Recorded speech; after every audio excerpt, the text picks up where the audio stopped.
Hi, this is Matthew McIver with Iowa Stage Theater Company, and I'm very excited today to have Karen Schaeffer, the author of Girls Weekend 2, joining me in conversation. Karen, how are you? I'm great. How are you? I'm great. Well, we are really excited that on April 29th, we're going to have the world premiere of Girls Weekend 2. Um, Very clever and astute observers will have sussed perhaps that this is a sequel to, in fact, if I'm not mistaken, your first ever play. Is that correct? That is correct. Girls Weekend was the first play that I ever wrote. And I was incredibly lucky to have it produced and put on a main stage. And that is what started this whole road that I've been walking for the last 11 years or so. And not only was it produced and a huge success and very, very funny, um, but it was published as well, correct? That is correct. Dramatic Publishing published it. So after it was produced at the Des Moines Playhouse, Max and I worked very hard with the help of several other people, Kathy Pingel being one of them, Rod McCullough being another, John Vyers also. Um, they gave me names of theaters that would be willing to produce an unpublished work.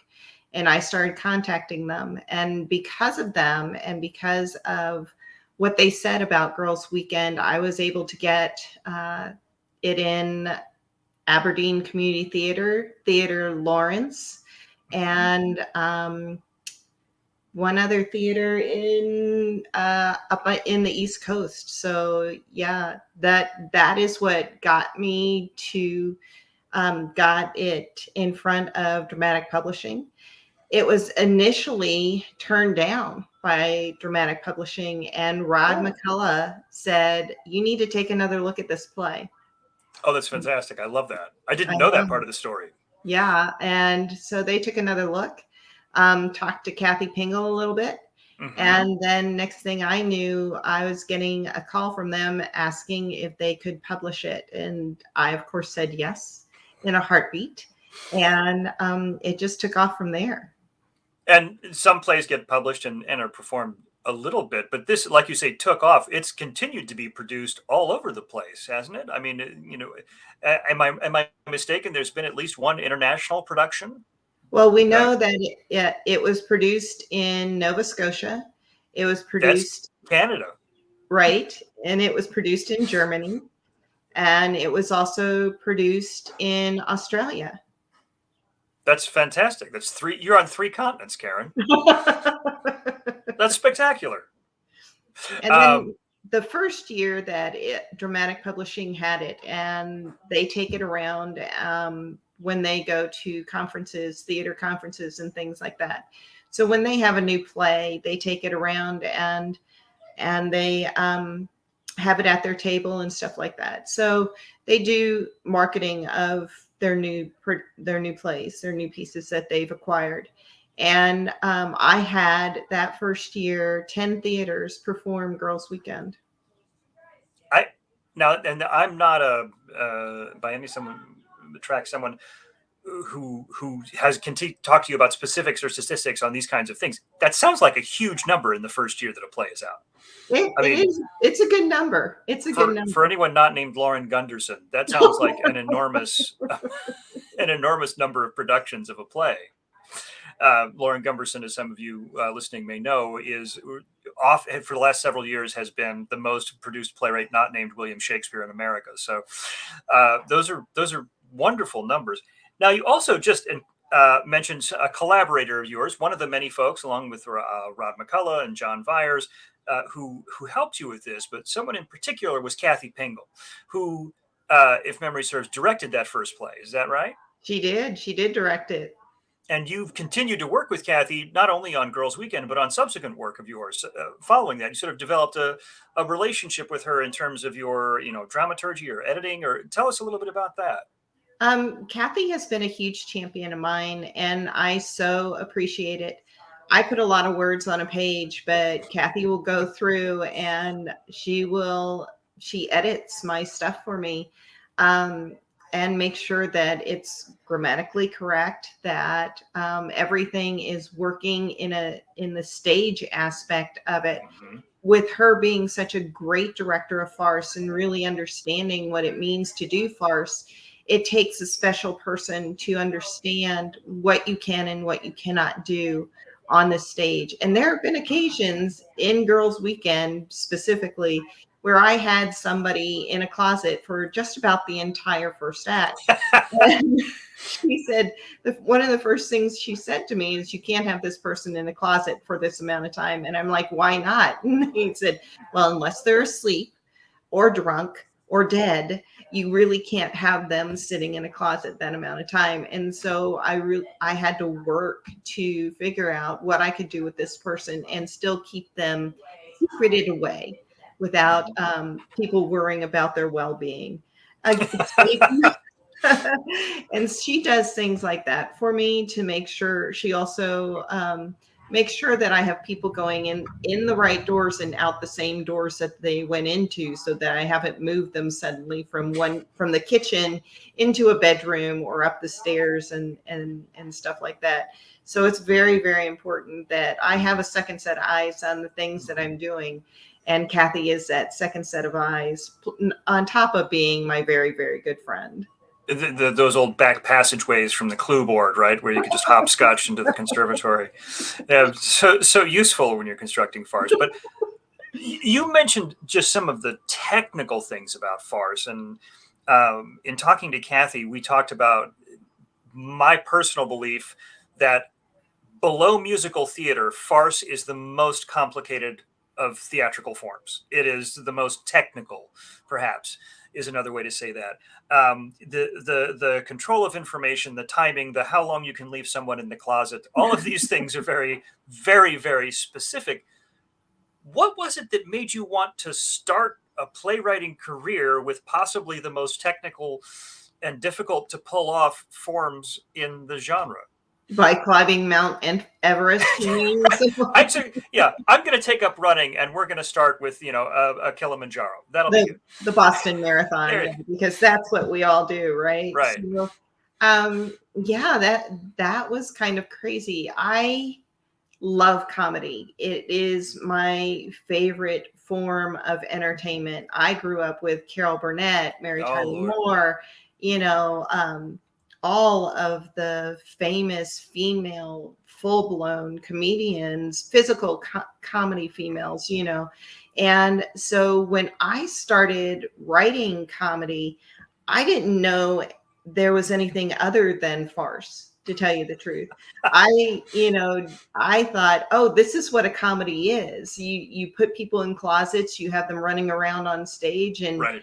And you throw them up and down stairs. So for me, that was something that came very naturally without having to do a lot of thinking about how do we construct this, because I grew up with it. It's, what you're so used to.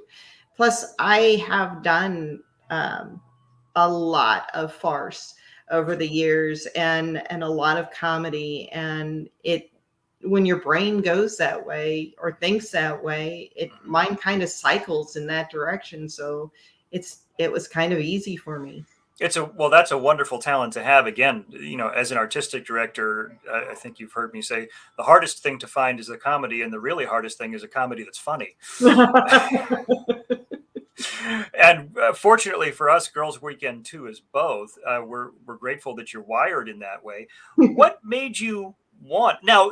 Just before we touch on this, you've written a number. You say that you're wired for farce, but you've written a number of scripts that have nothing to do with farce. That are from all different kinds of genre. You've written time travel science fiction. You've written semi-dystopian futuristic. You've written trying to think of sort of a scabrous people in the entertainment business being horrible to each other. I think like Hurly Burly, if that's a genre. You've written all kinds of different things. What made you want to come back to these characters a little further down the road in their story? What was it about Girls Weekend and Meg and Dot and all the rest of them that made you want to come back? Well, these women are probably some of my dearest friends. Not only the characters themselves, but the women in this show. Everyone in this show is a friend of mine, and to create something for them is a great pleasure of mine. So, initially I didn't see a sequel to Girls Weekend. I thought, okay, this is done. I mean, my gosh, it's hard enough to write the first farce. And then it's like, okay, now write a sequel and don't repeat yourself and still make it really funny. And with the same characters, the same basic structure in the same place, and be successful. So many times your sophomore story is not as well done as the first one. It's so very, very difficult. And I honestly swore that I was not going to do a sequel to Girls Weekend. It was done. That story was done. I couldn't see anything. And then all of a sudden it came to me. I said, unless I have a good idea, I'm not going to do this. And well, that's a good policy. And I didn't have one. And then all of a sudden it hit me. And it wasn't the good idea that everybody else thought it was going to be, which is what I wanted. I want to surprise people. I don't want them to know already walking in what's going to happen with this story. So I really wanted to be a surprise, not only for them, but for myself, So all of a sudden I sat down and I had this idea, and it popped off in just a few weeks. It was so easy to just put that story together. It was almost like I plucked it out of thin air. It was amazing. And again, we don't want to give things away. Are you able in a spoiler-free way to share what it was that got your motor humming? What it was that got your gears turned over? It was, everybody thinks it's that when I started with the Bachelorette Party, and I said, okay, we're going to do a Bachelorette Party. Everybody thinks that it's a Bachelorette Party for one of the characters, and it's actually a Bachelorette Party for one of the other characters. Yes. Yeah. That's great.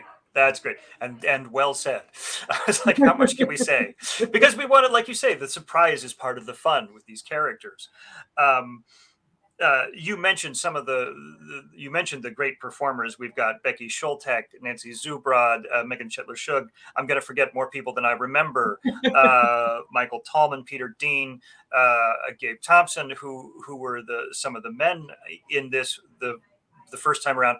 We were so lucky to get that group back together, and they were so excited to revisit these folks and this time. I know you've had a chance to see a couple of rehearsals. What's it like for you as a playwright? You spend all this time with these characters, and you picture it in your mind, and you write it down in such detail so that someone can take it and put it on stage, and then they get up there and do it. What does that feel like for you? What's going on in your head as you're watching that? I become an audience member, and we have to make sure that we get everybody in. So then there's Casey and there's Cody. We have two new characters. Joss Visnapoo is playing Mr. Smitty this time, and we have Tiffany Flory, and she's been married, so her Tiffany Flory Hack, yes. Is playing Officer Casburn for us. And the new characters, both of those, right? Mr. Smitty and Officer Casburn. So we have two new characters, and they're so much fun. So when I sit down and watch a rehearsal, there's part of me that just enjoys being an audience member. And as I said before, I just put a lot of words on a page, but it's these actors who give the characters their personalities and make them be the people that we want them to be on the stage, So I'm just sitting there enjoying what I'm watching. And I have to tell you, I was watching the second act and I could barely catch my breath. I was laughing. I was just enjoying from the time the curtain went up on the second act until it ended, I was laughing and laughing and laughing, and it felt so good to be laughing again. And that is kind of that structure of farce, right? In the first act is wind up, wind up, wind up, set up, set up, set up, putting all the pieces into place. And then the second act is everything unspools, and it's this, hilarity ensues for all Right. these people. So that's a wonderful, certainly that's what I read when I read the script, and when I watch the performances. That payoff in the second act is is so much fun to see them go through all of that. And, Kathy has created these moments in the second act that are just comedic genius, and that these actors pull these moments off with precision timing. You really have to give them so much applause just on the timing. And comedy is hard. I've always said that comedy is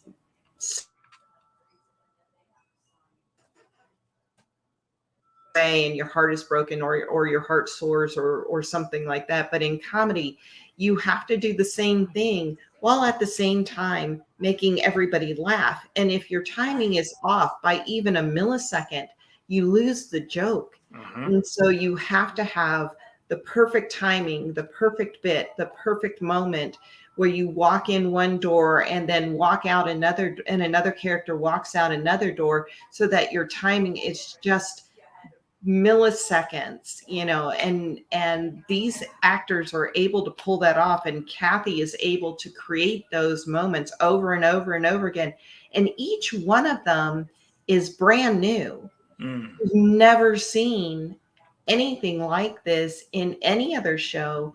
In the earlier Weekend, all of these moments were created just for this performance. Mm-hmm. And there was a great deal of thought given, I think, between you and Kathy both. Yeah, I mean, again, astute listeners may have noticed that this is a sequel, but it seems to me, from having seen and read the first one, and read and seen the where we are to date in the second one, you've created something that, although it brings these beloved characters back, is very much a standalone thing. It's Mhm. very much, was that intentional, that you wanted folks to be able to walk in and sit down, and never having seen any of these characters or actors or any of this theater company or anything, sit down, watch this show, have a great time, and follow every word? Absolutely. It was very, very intentional. And that was another one of the things that I wanted to make sure I did when I created the sequel. Not everyone was able to see Girls Weekend. You have completely new audiences. The first time we did this was 8 years ago, and it hasn't been done again in Des Moines. So there hasn't been that opportunity for a lot of people to see this first production. We had a lot of people who got to see it, but there are still theater goers that weren't able to, who've moved into town or whatever. And my whole goal with this was to make sure that the characters were familiar enough without relying on that first script. There are some throwback moments that people who saw the first one will think are hilarious, but people who didn't see the first one will still think they're funny. I You do what I hope you don't think this is too weird a comparison. You do what I call Simpsons writing, where there's a joke that functions on a couple of different levels. If Mhm. you get the reference to the joke, to the earlier show, it's really funny on its own level. But even in context, it's not that there's half the audience who are laughing because they saw the first show. The joke is funny in and of itself, but then there's another level for folks who've already seen the first one. There's Right. that layered kind of approach that I think is really so fun in this show. And Kathy's done a great job with a lot of that. She and I have talked quite a bit about the theory of threes. And so you come back to it 3 times Hmm. in the entire script. So when you hit that third time, that's when you're really getting the punch on it. So throughout the script, you'll pick up on some of those things where it's just a build. You have the joke, then you have the build, and then you have the payoff. Hmm. And it's really been an interesting learning experience, knowing that I did it initially without really understanding that that's what I was doing. Sure. And then now actually paying attention and making sure that I'm doing it. But you mentioned that you had a long background performing in comedy, because you've had a, although you started your playwriting career with Girls Weekend 8 years ago, you've been doing theater in this community and in others much longer, that we won't say huge amounts of time, but for a long, you've got a storied career, let's just say. You've done performing, I know you've done stage management, you've done all kinds of things when it comes to creating theater in town. What was there one particular experience or context that you felt kind of that you draw on to move into writing theater, which is a whole different phase of the process, or something some moment where you said to yourself, I can do that. I know how to do that. I'm going to go do that. Was there some kind of particular no thing? point in time did I ever think I'm going to do that. I know how to do that. I'm going to do that. I never thought that.